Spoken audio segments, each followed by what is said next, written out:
Yo, what's going on, homies? Hope you're all enjoying your Christmas break so far. Today, we're going to go through the top 3 players to watch for the Cronulla Sharks. Again, I just always like to remind you guys, these are not the top 3 best players for the Sharkies. These are the 3 players that I'm really keen to watch coming into this year. Comment down below your top 3 players that you're keen to watch this year. I want to make this a conversation because I love footy. We got a little bit of a break before the preseason starts. So just want to start making some videos to keep me going all the way up till our NRL season. So I'm so excited. Let's get straight into the video. So the first player I'm going to be talking about today is Ronaldo Mulitalo. And for me, Ronaldo has grown into such a great winger these last couple of years. He has been so good for the Sharkies.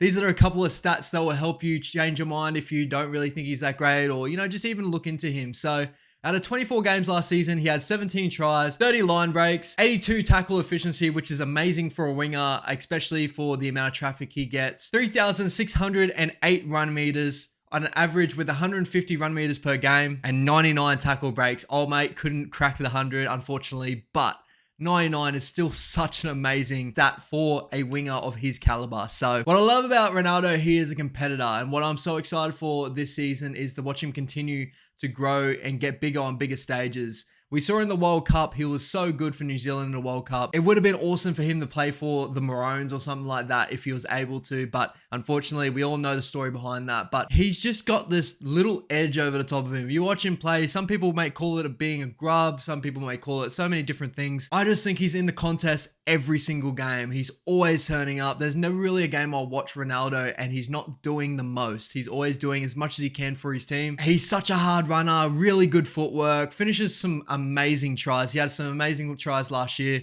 I feel like, as Bloke in a Bar and all those sort of boys say, Ronaldo and Katoa for the Sharkies are 2 of the most underrated wingers in the competition. As a pair, definitely. They're such a vital part to the Sharks team moving on to the future, and I feel like Ronaldo is going to become one of those top 3 wingers or top 5 wingers that we're going to be talking about for a long time. I'm so high on Ronaldo.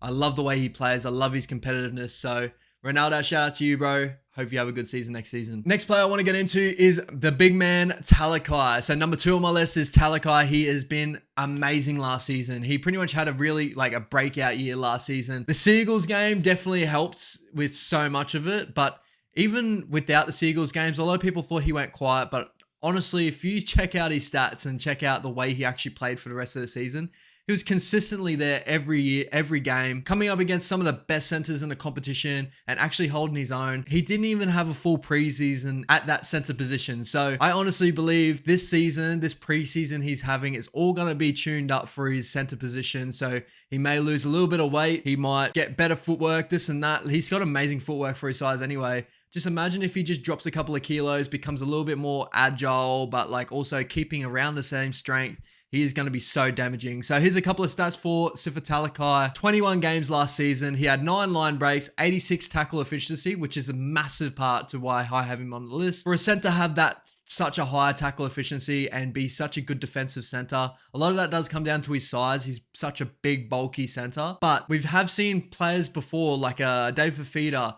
or, players like him that have been moved to a center position. They're so big in that.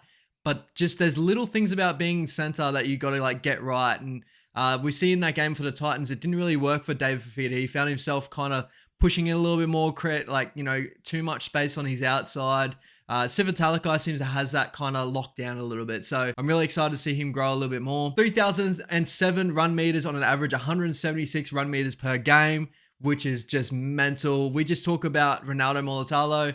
Sifa Talakai is doing just a little bit better on this, and 101 tackle breaks. He's just breaking Ronaldo Mulitalo, which I believe it gives more raps to Ronaldo because Sifa Talakai is such a big damaging runner of the football.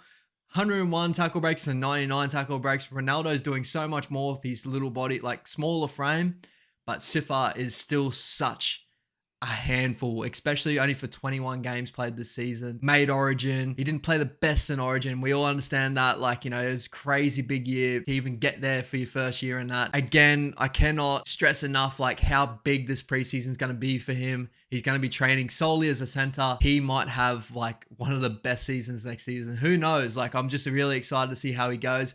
Hopefully he does make it around about that blue spot. I think it's going to be harder for him this year, especially if Turbo comes back. after going to the US, getting his injury right.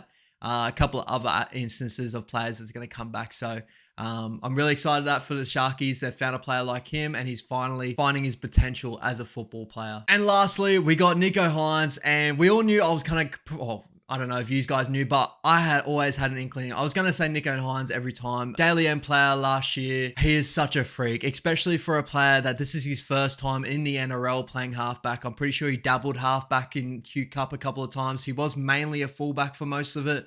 But for 25 games this season, he played halfback and he won the Dally M medal. Just amazing. Just so good. It's crazy, you know, thinking of the Blues, obviously they got players like Nathan Cleary and Jack White and all these other players that seem to be jumping in front of him. But Nicho had such an important season for him, for the Sharkies last season. And I believe he's going to have another one this season. So these are a couple of stats for Nicho. He had 25 games last year, 9,437 kick meters on an average of 337 per match. This one's a really key stat because I believe he's one of the best halves in the competition for this already. He has 21 forced dropouts. I'm pretty sure that's one of the close to the highest in the competition. That's one thing I really noticed about Nicho is especially against the Warriors when we had probably our worst loss that I've seen in a long time, where the Sharkies were down to about 11 men. Nicho just grabbed that game by the balls, repeat sets, just put us in the back burner. We could not do anything. And I know we weren't the best there, but it does show that a classy player like Nicho just grabbed the game by the horns and really directed the Sharks back into that contest and won them the game in that one, which is all testament to him. So that 21 forced dropouts, I believe he's going to keep growing in that area as well. Do watch out for it next season. He is so good within that 20-meter, offensive 20-meter zone of repeat sets and putting people under pressure. It's amazing. 21 try assists, 29 line break assists, 65 tackle breaks, 2,949 run meters with an average of 117 per game at halfback, which is amazing, and 194 points overall. No wonder why this guy won the Dally M medal last year. He took the Sharkies from a team that was around about that finals, like top 8 spot, but like really just wasn't contending in most areas. They were very up and down as a team, to a team that consistently this year just dug in. They were so grindy. Loving Craig Fitzgibbon and that. So really excited for the Sharkies season coming up. This Sharks team is just priming at the moment. They've got so many nice people. Royce Hunt looked amazing in the World Cup for Samoa. Just so many classy pieces that I just could rattle off names left, right, and center that I'm so excited for him next season. I hope you guys are excited as well. Hope you guys enjoy this sort of video. Please like and subscribe down below if you really enjoy all this sort of content at the moment. I just want to say thank you so much for all the support you guys have been showing my videos. The Broncos video is still growing as we speak, and I think that's about 3 weeks old. I'm so sorry about last week. I wasn't able to get a video out, this video out, mainly because we had Christmas time. We had time off and all that sort of stuff, and a lot of people around home. Now I'm kind of got a little bit of time where I can make a couple of videos coming up to the next season. Hopefully one per week. We'll see how we go, but hope you guys enjoy. Hit the notification bell if you want to see all my videos and want to get notified about any of my uploads. Thank you so much, guys. Appreciate you all. Merry Christmas. Peace out.